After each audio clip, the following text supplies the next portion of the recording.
Ẹ káàbọ̀ sí orí ètò Jeff Owólewà TV. Mo ń rí àwọn videos kan, the videos of small Mujy. Orúkọ mi gbogbo ń ṣe small Mujy. My name is Ọláyínká Ọmọmínà. Gbogbo àwọn tó ń pè ní Mujy. Mujy Eminem Mujy. Ẹni ìjì ló ń lọ finally ọkọ náà yìí ló ń jẹ́ Eminem Mujy. Mujy báyà ṣámọ̀. Bàbá àmọ́ Mujy báyà kọ̀kọ̀kọ̀ Mujy mọ̀. Bábẹ́ kọ Mujy. Pàṣẹ náà bẹ́ẹ̀ gbọ́ náà ìbọn ṣe dúró déédéé. Òyìn àdàbí náà bẹ́ẹ̀ gbọ́ náà ìbọn ṣe dúró déédéé. Bọ́ọ̀lù ṣẹ̀ǹjẹ̀. That guy has been trending. I saw one of his interviews, so I decided to pay attention to his lifestyle. So I, was checking through some of his posts on TikTok. Mo wá bọ́ sábẹ́ comment section àwọn èèyàn tí wọ́n ń sọ oríṣiríṣi ó máa ń jí fóònù, ó máa ń ṣe gbá, ó máa ń ṣàwo. Mo wá rántí pé nínú interview yẹn ó sọ nǹkan kan wípé òun ti lọ sí kirikiri prison lẹ́ẹ̀mejì. Òun ṣe ìpátá gidi tóun ti lọ sí SARS toríṣiríṣi nǹkan ló ti ṣẹlẹ̀ sóhun. Tẹ́ bá wo gbogbo ojú ẹ̀. Now let me just play some of his videos for you. So àwọn kí ló ṣẹlẹ̀ ń fresh ẹ̀dẹ̀ ń wo tí díje sí kí n ya wèrè kí ló ṣẹlẹ̀ ẹ̀dẹ̀ ní gògó ṣe kí ló ṣẹlẹ̀ small Mujy ló sọ̀rọ̀ ẹ̀ṣẹ̀ àmọ́ ọmọ ayége sí epo díje sí kí lè yọmọ lè po ni ẹ̀yin náà gbọ́dọ̀ pé mo máa wọ ẹṣẹ́ bìzẹ̀bìzẹ̀ mo máa wẹ mo tó bá rí ọṣẹ ọmọ ní sáìkò ọ̀sẹ̀ pọ̀ kí ló dé ẹ̀wọ̀n ló bá ṣàrọ̀ náà ọ̀nà òyìnbó fún yẹn náà wọ́n ní ìran ṣe bí dìbọn kí ló dé nítorí TikTok yìí náà ẹ̀rẹ̀ ẹ̀jẹ̀ ká wọ́n rògbò lò ẹ̀sẹ̀ mọ̀ kí ọkọ̀ síbẹ̀ tó bá ti lọ skul tọ́gà ló fún wọn tó fi lè ṣọ. tó ń ṣe ní ọdún ní jẹ́ńdẹ́bẹ̀ lẹ́ẹ̀kan yìí èyí ló yọ àyọ̀ bá wọ́wọ́ yẹ yìí. Now, òun ni mo ṣe máa ń sọ gbogbo ìgbà pé we should not be too quick to judge people.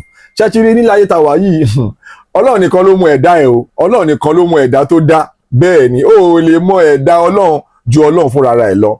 Now, bàtí mo wá wo àwọn comments kọ̀ọ̀kan, mo wá rí táwọn èèyàn ń condemn tó ń sọ pé ó máa ń já fóònù, ó máa ń já kinní kan, máa ń já gbọ́, máa ń já wò. Then tẹ́ bá wo àwọn videos ẹ̀ yẹn dáadáa, ẹ máa rí pé àpá oríṣiríṣi ló wà lórí ẹ̀, ló wà ní gbogbo ara ẹ̀, gbogbo ojú ẹ̀.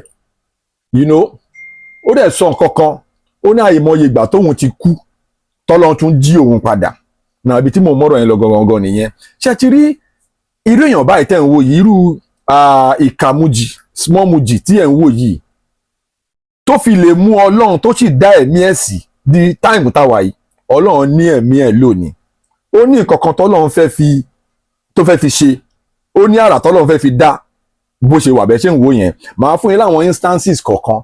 Ṣé ti rí tí ẹ bá gbọ́ nǹkan tí Pastor Adébóyè, the same Pastor Adébóyè Redeem, wọ́n sọ nǹkan kan ní interview kan ní ọjọ́ kan nígbà tí wọ́n bi wọ́n pé nínú gbogbo ìjọ Redeem yìí bó ṣe tóbi tó yìí worldwide, pé ta ni wọ́n fi pé ó lè succeed àwọn táwọn bá eventually retire.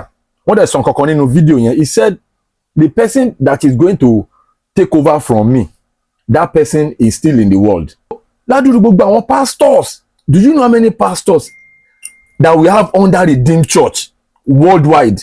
Àwọn pastors Redeem tó wà lẹ́kọ̀ọ́ lásán, àwọn pastors Redeem tó wà ní Ogun State, àwọn pastors Redeem tó wà ní Abuja, àwọn pastors tó wà all over Nigeria, àwọn pastors Redeem tó wà ní abroad, tó wà ní all over other countries. Now, wọ́n wá jẹ́ kó yé wa pé kò sí kankan nínú gbogbo wọn tó máa take over from àwọn, pẹ́ni tó máa take over from àwọn sì wà nínú ayé. Ọ̀rẹ́ ń ṣe ní bákan. Now, ẹ jẹ́ ká tún tẹ̀síwájú, màá tún fún yín ní instance kan.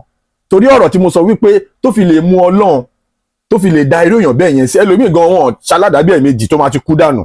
But irú ìka Mujy yìí, ó wà obvious pé wọ́n ti ṣa times without number, ẹwọ́ gbogbo orí, ẹwọ́ gbogbo ara, ẹwọ́ gbogbo ojú ẹ̀. Irú èèyàn bẹ́ẹ̀ yẹn oríṣiríṣi nǹkan ló ti go through.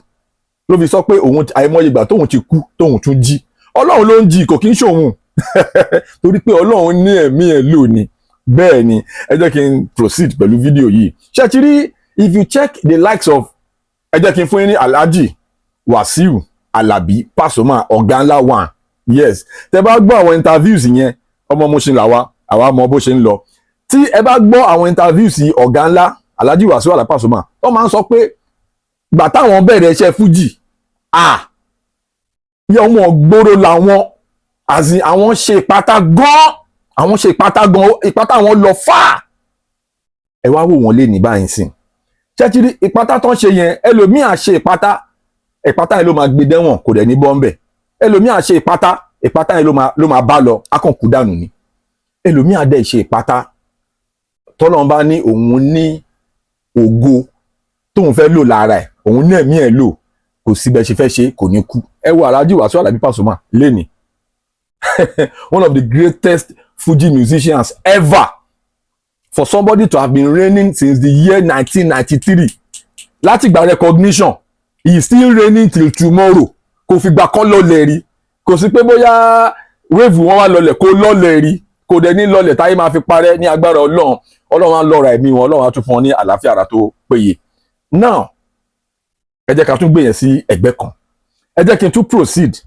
Ṣé ti rí tó máa ń pe Jàkí, àwọn tó ń mọ King Dr. Saheed Òṣùpá dáadáa ló máa ń pè wọ́n Jàkí o. Kan tó lè máa pè wọ́n Jàkí. Mọ orúkọ àtàtì rẹ̀ níbẹ̀ ti ṣe. King Saheed Òṣùpá ò kì í ṣe ẹni tó máa fọwọ́ rọ́ sẹ́yìn. Tó bá gbé wá ní wà, wọ́n máa gbé fún ẹ pàpàpà. King Saheed Òṣùpá, wọ́n ṣe bàbá ńlá ku yàrá ìyá ìpátá. Bọ́ksà gidi ni wọ́n da sọ́wọ́ gan.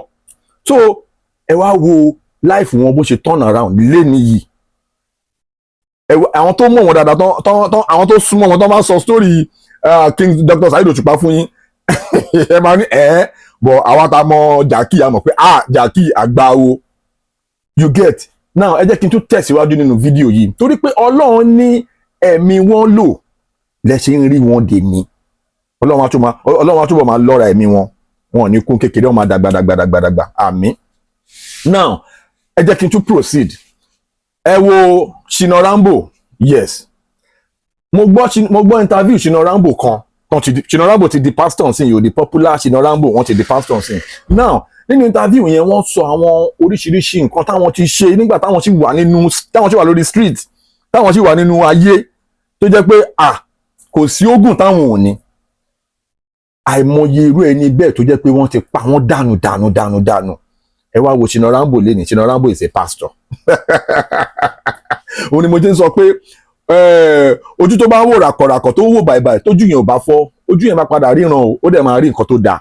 Yes. Now màá tún fún yín ní another instance. Even nínú Bíbélì, nínú Bible, in the Holy Book, the first person tó rí Jésù nígbà tí Jésù jíǹde was a woman, Mary Magdalene.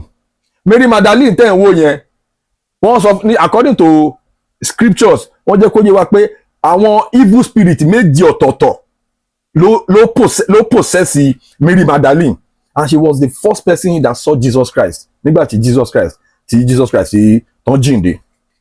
Ẹ ti get nǹkan tí mò ń sọ. Ọlọ́run dìídì fẹ́ jẹ́ kí irú èèyàn bẹ́ẹ̀ yẹn kó jẹ́ pé òun ló máa kọ́kọ́ rí Jésù nígbà tí Jésù jíǹde ni. Ọlọ́run kò kí ń ṣe coincidence. Ẹ jẹ́ kí n tún tẹ̀síwájú nínú the same Bible yẹn, màá tún fún yín ní another example. Ẹ wo Saul tó di Paul. Yes, Saul tó di Paul ń ṣọmọ get inside. Àwọn ọmọ gbòòrò ni àwọn ọlọ́mọ ló ń gba owó, àwọn ọlọ́mọ ń gbowó ta. Nígbà tí wọ́n fẹ́ lọ gba owó ta, ẹ rántí nínú scriptures yẹn tí Jésù gangan fúnra rẹ̀ sọ fáwọn ọmọlẹ́yìn ẹ̀ pé ẹ fi ti Késárì fún Késárì. Ẹ wá padà wá wo ìgbẹ̀yìn Sọ́ọ̀lù tó di Paul lénìí nínú Bible. Bọ́lọ̀ ṣe máa ń ṣe nítorí pé Ọlọ́run ọba àrà ni, òun ló mọ nǹkan tó máa ń fi, òun ló mọ àrà tó máa ń fi ẹ̀dá tó dáadáa. Now ṣé wá rí irú small Mujy yìí, irú ìkà Mujy yìí bó ṣe wà yẹn, ó ní àwọn characteristics díẹ̀díẹ̀ tó ń fara pẹ́ ọ̀rọ̀ Portable. Ṣé mo story Portable náà? Story Portable náà gbogbo wa la mọ̀. Gbogbo ìpátá jàgídíjàgan tí Portable ṣe ráwọn fídíòsì kan nígbà kan tó sọ pé wọ́n já sí òhò, àṣàrà gbogbo ara rí fídíò yẹn tó já sí òpó ó jí márúwá, àwọn kan sọ pé ó jí márúwá ni, àwọn kan sọ pé kò jí márúwá, pé rọ́rọ́ pamọ́. Okay, gbogbo wa la mọ̀ pé ìpátá ni, ọmọ ìgboro ni. Portable no be get inside, Portable na get outside. Ọmọ ìgboro ńlá, ìpátá ńlá. But ẹ wá dúró nǹkan tí Portable, gbogbo oríṣiríṣi làkàkà, iná oríṣiríṣi tí Portable là kọjá. Look at Portable today. He is one of the most controversial musicians we have in Nigeria. Good or bad, kò sí good or bad, publicity is publicity to Portable. Portable, if you like it or not, is always in the trend. Yes, ọmọ trenches tó ń trendy òun ni Portable. He's a big boy. That guy is loaded. That guy has got money. Forget. Bó ṣe rí nìyẹn. Ṣé wá rí Portable yẹn gbogbo nǹkan tó là kọjá ẹlòmíì ò la 1/4 nǹkan tí Portable là kọjá nígbà tó sì wà nígboro tó sì ń ṣe pátá tó ti kú dànù. Bọ́lọ́run ò ṣe pa Portable nígbà yẹn ẹ wá rí nǹkan tó dà lé ní torí pé Ọlọ́run ló mọ bó ṣe ń pín. When we see people like that mo fẹ́ kẹ́ tó wo àwọn fídíò ṣe. Ọ̀dọ̀ tọ́ ni mo pè é lórí Facebook Mujy bàbá kìkì ọ̀nìbó wá mi wá sókè kòtò aláyé ojú mi gan aláyé ẹ̀ṣá mọ ọmọ mẹ́ta contact yẹn ọ̀dì ṣe ẹ̀ ọ̀dì bí ṣe ọmọ mẹ́ta contact agége stadium small doctor gbàgán sam èèyàn aláàbí pàṣẹ wọn àti ìbọ̀dá small doctor bàbá kìkì ṣọ́gbọ̀ ọ̀dì ṣe ọ̀dì ṣe ẹ̀ ọ̀gá mi ṣàánú mi lórí stage yẹn káì ẹ̀mí wọ́n pọ́tọ́ pàwọ́ pàwọ́. Ó ní mo ṣe máa ń sọ pé Ọlọ́run nífẹ̀ẹ́ wa jura wa lọ bẹ́ẹ̀ ni even nínú Bíbélì yẹn gan Ọlọ́run sọ pé Jákọ́bù ni mo fẹ́ Ísọ̀ ni mo kórìíra. Àwọn tó mọ̀ àwọn onímọ̀ nínú ẹ̀sìn wọn mọ nǹkan tí mò ń sọ. Ọlọ́run gan ó ní àwọn ẹ̀ṣà títí ẹ̀ ó ní àwọn tó ṣà tó like ju àwọn kan lọ. Ẹ jẹ́ kí n tún gbé yín débẹ̀ láwọn level kan. Tẹ́ bá tún wo Pastor Káyọ̀dé Williams, yes Pastor Káyọ̀dé Williams ó lè adigun ọlọ́ṣà ó lè ìgárá ọlọ́ṣà gangan ni wọ́n kó tó di pé ọwọ́ òfin mú wọ́n lọ ẹ̀wọ̀n. Chief Olúṣẹ́gun Ọbásanjọ́ ló fún wọn ní presidential pardon. He's a pastor today. So don't judge anybody. Thou shalt not judge anybody. You cannot be the judge of your fellow human. Ní ọ̀dọ̀ Ọlọ́run o torí Ọlọ́run nìkan ló ní gbogbo agbára láti judge ẹ̀dá. Ẹ jẹ́ kí n tún gbé yín débẹ̀. Ẹ wo ìtẹ̀lẹ̀ Késárì Ibrahim Yekini. Jẹ́ mọ́ tí Ibrahim Yekini tó bá sọ ìtàn ẹ̀ àwa ta mọ àwọn story yẹn ẹ jẹ́ kí n gbé yín débẹ̀. Ìtẹ̀lẹ̀ ọmọ ìgboro ni kò kí n jẹ́ pé bóyá characters tó ń play nínú àwọn films yẹn bóyá ó kàn mú lórí igi kò mú lórí igi. Inbuilt ni ìgboro ní ìtẹ̀lẹ̀ náà ìgboro.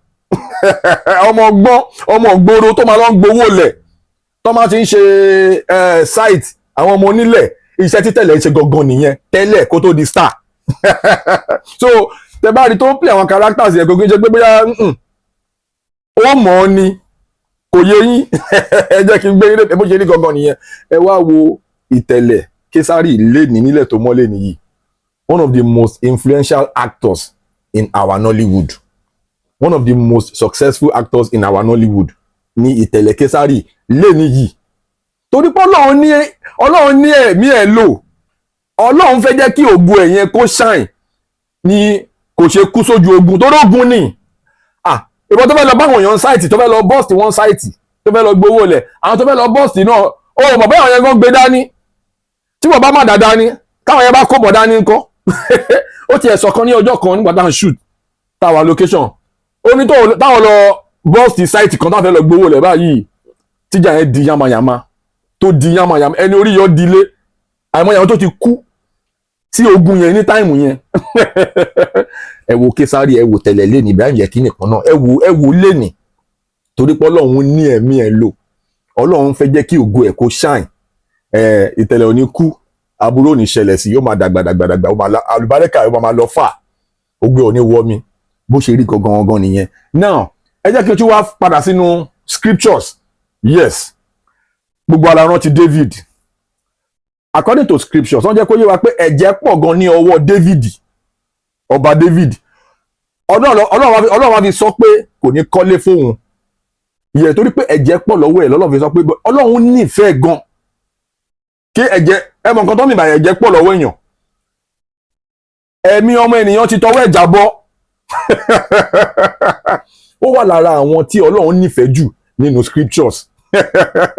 In fact the only thing tọ́lọ́run sọ ni pé kò ní kọ́lé fóun but Ọlọ́run nífẹ̀ẹ́. Ìgbà tó tún wá bímọ lineage ẹ̀ Solomon ló wá padà wá kọ́lé fún Ọlọ́run. Inú lineage David ló ti bí Jésù ìyẹn tún kọ́.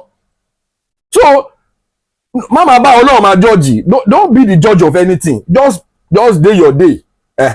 Tó dẹ̀ tó bá ríyàn tó ń ṣe pátá tó ń ṣe kinní kan, má máa sọ pé ẹni yìí ó máa wọná, ẹni yìí kò lè lálùbáríkà, ẹni yìí ó máa ìwọ kọ́ ló dáa. Má máa sọ pé èèyàn kan máa sáré, má máa sáré sọ pé èèyàn kan máa wọná. Ṣé ìwọ ló dáa ni? Ìwọ tó sọ pé èèyàn kan máa wọná, ìwọ iná tiẹ̀ gan bóyá wọ́n ń kó iná tiẹ̀ gangan ni. Yes. So ẹ má máa wòyàn. Irú bí mo ṣe ń wo fídíò bọ̀bọ̀ yẹn, mo ti play àwọn fídíò sẹ̀ fún yín. Mo ṣe ń wo fídíò bọ̀bọ̀ yẹn, mo kàn ń wo àwọn fídíò sẹ̀, mo ń wo lifestyle tó ń live, mo ń wo bó ṣe ń live. Ọlọ́run ní ìfẹ́ ni. Ọlọ́run fẹ́ fi life ẹ̀ ṣe example. Torí pé Ọlọ́run nífẹ̀ẹ́, ẹni tọ́lọ́run nífẹ̀ẹ́ ni. Ẹ jọ fídíò yìí, it does not mean that I'm in support of violence. So I don't support violence. I don't like violence at all. Anything that has to do with violence, me, I'm not part of it. But mo kàn fẹ́ ká wo fídíò, ká wo lifestyle bọ̀bọ̀ ìka Mujy yìí from another angle. Ìpátá ò dáa. Ìpátá kò kí n ṣe nǹkan tó dáa rárá. Nínú àwọn 100 tó máa ń ṣe ìpátá, tí ìpátá wọn máa ń le, tó ti di careerist ìpátá, careerist onípátá. Nínú 100 wọn, bóyá ẹyọkan àbí méjì ló máa nílùú lọ́ọ̀kì yẹn o. So kéèyàn kan máa sọ pé Jeff ló sọ pé ìpátá dáa, ẹ jẹ́ kí n lọ bẹ̀rẹ̀ sí máa ṣe ìpátá. Ìpátá ò ń ṣe nǹkan tó dáa rárá. But nínú àwọn tó máa ń ṣe ìpátá, àwọn tó máa ń survive ẹ̀ láàárín 100 wọ́n lè má ju méjì lọ. So risk burúkú ni. Let us say a big no to violence. A very big no to violence. Say no to violence. Say no to thuggery. Say no to crime. Say no to crime. Yes. So now, nǹkan tí mo tọ́ láti sọ nínú fídíò yìí ni pé we should not be judging people by their appearance, because you can never judge a book by the cover. Bọ̀bọ̀ ìka Mujy tẹ́ ń wò yìí, tó bá padà wá di lọ́la, tó padà wá di òjíṣẹ́ Ọlọ́run, ẹ máa wà surprised. Irú wọn ní ìmísí wọn ló máa ń heavy jù. Ẹ lọ wo gbogbo àwọn wòlíì Ọlọ́run yẹn, àwọn original wòlíì Ọlọ́run, ẹ wo àwọn àfáà Ọlọ́run yẹn, ẹ lọ wo most of them, àwọn pastors yẹn lọ wo wọn. Àwọn tó bá ti ní dark past, tó ti ní irú àwọn background ìpátá báyìí, ẹ wò wọn dáadáa, ìmísí wọn ó máa ń sharp gan. Even àwọn tó jẹ́ entertainers, bóyá actors ni, bóyá musicians ni wọ́n, àwọn tó nírú àwọn past irú àwọn rugged past tó jẹ́ pé wọ́n ti ṣèpátá gan, ògo wọn máa ń tàn gan. Yes, mo ti fún láwọn examples kọ̀ọ̀kan. Mo ti fún ní example ọ̀gá ńlá one, Alhaji Wasiu Alabi Pasuma. Yes, ògo wọn máa ń shine gan yàtọ̀ sí gbogbo àwọn tí wọ́n nírú past yẹn. Ẹ wo Jackie, Alhaji Dr. King Saheed Òṣùpá. Look at him. Ògo wọn máa ń vibe gan gidi gan. Ẹ wo Tupac now. Background Tupac, background àwọn Biggie yẹn, Notorious B.I.G. Kọ́lọ́ fọ̀run kẹ́ wọn. Àwọn people yẹn, nǹkan tójú wọn ti go through lórí street. Tọ́ máa blow báyìí, tọ́ máa bẹ̀rẹ̀ sí ní, tọ́ máa popular báyìí. Wọ́n máa ń lọ far. Bó ṣe rí gangan nìyẹn. But say no to violence, say no to crime, say no to thuggery.